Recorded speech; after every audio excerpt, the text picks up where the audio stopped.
Hi everyone, this video I'm going to show you how we managed to cut our house keys using this machine. We found this machine at B&Q shop.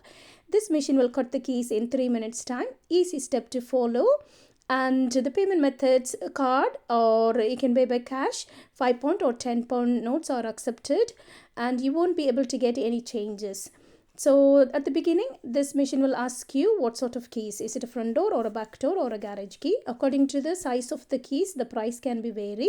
There was a deal, buy two, get one free. And you have to follow all the steps, do the payment. Then the door will open. You need to place the key in. Wait for a few more minutes. Then again, the door will open. You need to turn the key over. And the processing will be done quickly. Then you'll get a new keys.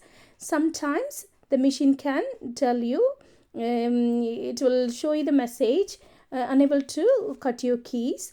That means there will be some fault or something.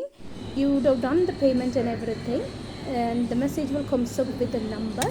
If you call that number, explain the situation, which branch you are cutting your keys, then you will get the money back. So it's simple and easy to follow, and affordable price as well. So we managed to cut our house key. One of the key we couldn't do it, so we phoned them and we got the money back. While we are waiting, I just managed to do a video at a B&Q shop, like an indoor plant and plant pot and everything.